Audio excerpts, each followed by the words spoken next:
नमस्कार. आम्रपाली न्यूज चॅनलच्या बातमीपत्रात आपल्या सर्वांचं मनपूर्वक स्वागत. वसई विरारमध्ये लोकसहभागातून वृक्षारोपण व संगोपन योजनेची मागणी. प्राध्यापक DN खरे यांचा महापौरांना अभिनव प्रस्ताव. वसई शहरामध्ये वृक्षारोपण आणि 3 वर्ष संगोपन कामासाठी स्थानिक शेतकरी, कामगार, महिला बचत गट, आदिवासी बांधव तसेच विद्यार्थ्यांना थेट संधी देण्याची मागणी करण्यात आली आहे. या संदर्भात प्राध्यापक DN खरे यांनी वसई विरार शहर महानगरपालिकेचे महापौर माननीय श्री अजीव पाटील यांना सविस्तर प्रस्ताव सादर केला आहे. सध्या महानगरपालिकेमार्फत वृक्षारोपणासाठी मोठ्या प्रमाणावर निधी खर्च केला जात असला तरी अनेक ठिकाणी झाडांचे योग्य संगोपन न झाल्याने ती नष्ट होत असल्याची बाब प्रस्तावात नमूद करण्यात आली आहे.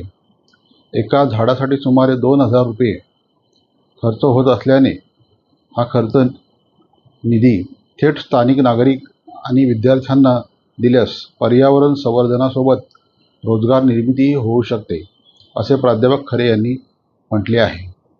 या प्रस्तावानुसार एक विद्यार्थी एक झाड ही संकल्पना राबवून विद्यार्थ्यांना वृक्ष लागवड व संगोपनात सहभागी करण्याची मागणी करण्यात आली आहे.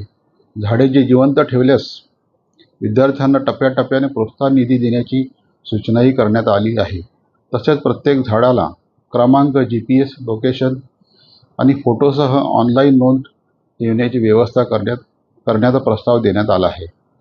प्रस्तावात स्थानिक शेतकरी, बेरोजगार युवक, महिला बचत गट आणि स्वयंसेवी संस्थांची नोंदणी करून त्यांना झाडांच्या संगोपनाची जबाबदारी देण्याचे सुचविण्यात आले आहे.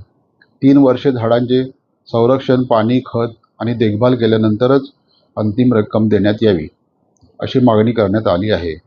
या योजनेमुळे स्थानिक रोजगार वाढेल, विद्यार्थ्यांमध्ये पर्यावरणाबाबत जबाबदारी निर्माण होईल, वृक्षांचे जिवंत राहण्याचे प्रमाण वाढेल आणि महानगरपालिकेचा निधी अधिक पारदर्शक पद्धतीने वापरला जाईल, असा दावा प्राध्यापक DN खरे यांनी केला आहे.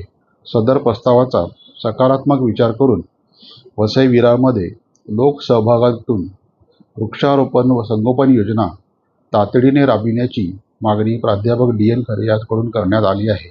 वृत्तसंकलन रमेश सोनावणे, संपादक आम्रपाली न्यूज चॅनल, वसई विरार. चॅनलला लाईक, शेअर व सबस्क्राईब करायला विसरू नका. धन्यवाद.